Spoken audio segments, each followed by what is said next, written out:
howdy diddly dandy there, chums. 'Tis I, Captain of the Steeps. And today, chums, for you guys in the viewerverse, I've got a little bit more news. Yes, for No Man's Sky. So let's jump on over to the Tinterweb, shall we, and let's take a look-see.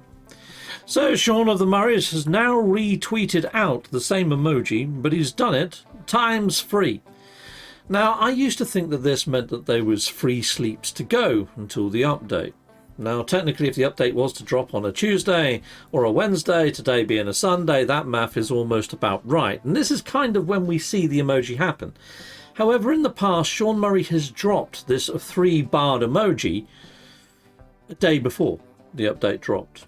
He's done it 5 days before the updates dropped. So I've kind of moved away from it means 3 sleeps because it hasn't been a concurrent pattern.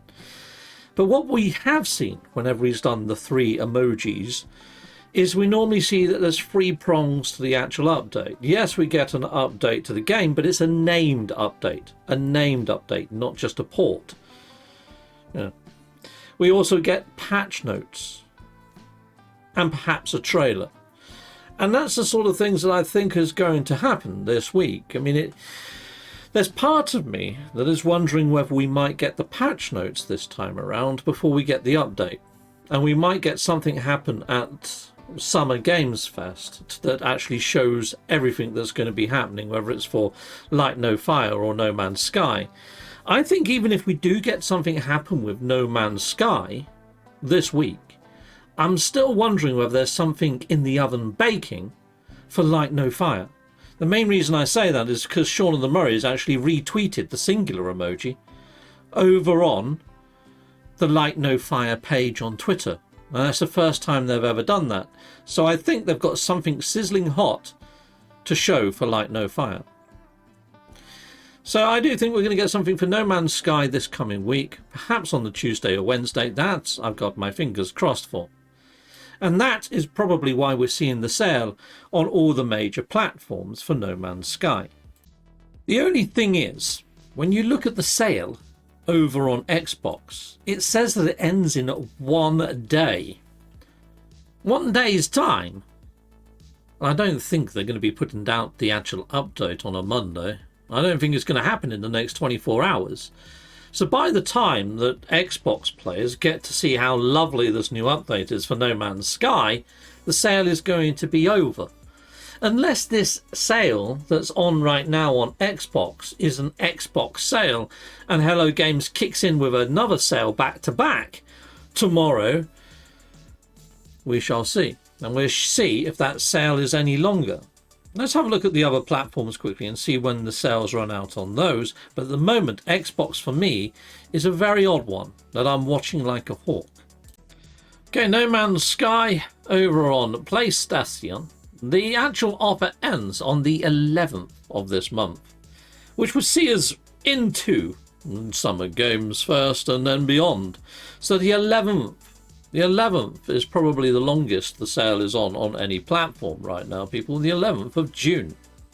The real odd thing, there is no sale at all on the Nintendo Switch. It is still full price, $39.99, but as we know, No Man's Sky might come out for the Nintendo Switch 2. Nintendo Switch 2 launches on the 5th of June, a day before Summer Games Fest.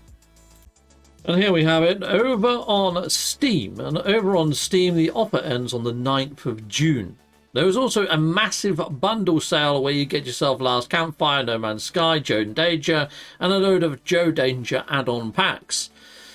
Could be worth a look. Could be worth a look if you're looking for quite a lot to play and you haven't played any of those other titles. Lovely. Heck yeah. So there we go, people. The longest the sale is on is in the 11th of June. Whatever's going to happen when it comes to No Man's Sky and the update thereon of, I think has got to happen to make most use of these sales. And it's only the Xbox one that's got me thrown through a loop here, people. Very odd that that's said to come to an end in the next 24 hours. Yeah, very odd indeed. Chum, something just to point out. I know that I brought to your attention the Summer Games Fest leaked list of 2025, and there's no source to this or anything like that, and I've been saying that since I actually put it out there as take it with a pinch of salt. But there is 40 odd listed here anyway, and a lot of them are pretty cool studios, including Hello Games. We've now got the full partner list. And they say this is the full partner list. All partners at Summer's Games Fest.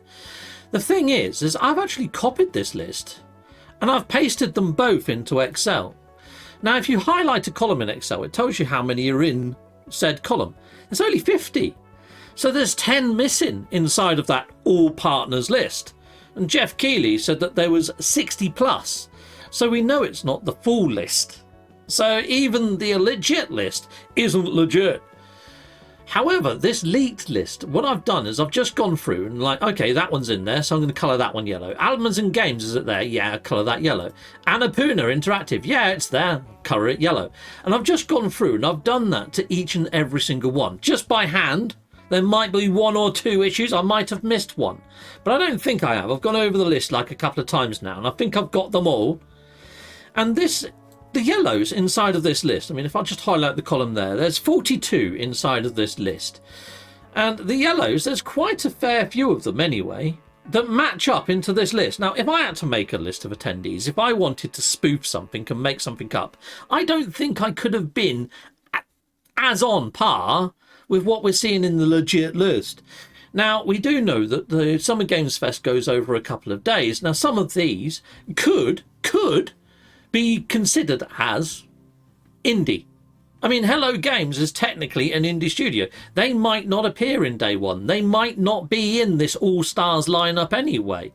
It could be that a couple of these are indie studios. I'm not that abreast with studios, but I just wanted to throw it out there that that leaked list could still be, or was, legit at the time that it got leaked. You know, people might drop out. People might change their mind. Things may change, things may move. They might not be on day one. But it might be that we get to see a few more of these appearing. It's like Pocket Pair. They're not in the actual legit list. I'm going to be looking out in the Summer Games Fest to see if Pocket Pair does show up. I mean, they're always updating freaking Power World, aren't they? I would be surprised if we don't see them, to be honest. But that's just me. Let's have a little look-see. I'm going to be playing a little game of tick off the game studio on this elite list. Captain Steve, oh Captain Steve, oh Captain. Heck yeah. Why not hit that like and subscribe? Thank you very much. But then again, does it overly matter? I mean, it does and it doesn't. I mean, I put it out there that Hello Games could be in attendance off the back of this leaked list. Take it with a pinch of salt. But I do like to pick up news wherever I can on the internet, and any source is a source. Some are more reputable than others, and I did point out that this list has no source. It's just that I know that another creator has thrown some shade my way, not for the first time, but for multiple times now. So I thought I'd better just throw this in here just to say, you know, well, it's on the internet. I'm going to talk about it as if it's got some kind of news, but I did frame it properly. Anyway, there we go. Rant over. Well, anyway, chums, that's pretty much everything that I've got for you this video. There's no point in sort of padding this out any longer than it needs to be. Sean of the Murrays has tweeted out 3 of the emoji in a row. Now, Sean in the past has also done an emoji that looks like a shape of a cowboy. If you see the emojis in the shape of a cowboy, I kind of feel that that means we're going to be getting an expedition. Sean has not done that. We haven't heard from that bomber boy or those that can see the back-end dates inside of the game files to say that there is another expedition queued. So that isn't actually happening. Something else we could check is perhaps the Quicksilver items to see whether all the banners have unlocked and see if the actual store needs a refresh. Now, my theory was that these Quicksilver items would take us right on up to the launch of an update.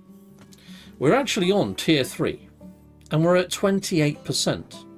Do you guys in the viewerverse think that that bar could reach its 100% peak in the next couple of days? Do you think that's going to last as the Monday and Tuesday and perhaps into the Wednesday for when the update could land? Then again, saying that, the update could land as soon as the Tuesday, couldn't it? So, there we go. Normally, if there is an expedition on the horizon, they freeze the Quicksilver store, or they do for a lot of them anyway. But if there's already Quicksilver items in step being unlocked, That might just jump from that 28% massively, or to whatever it is, as the actual expedition comes to its being put out, or the patch notes. We might just see that jump to 100%. We have seen that happen in the past. So technically it's not the biggest of measures to go by, but it's something that I've seen as a bit of a staple into understanding roughly the time frames for updates. Anyway, people, that's everything I've got for you. Until next time, salutamondo, goodbye, goodbye, and goodbye again.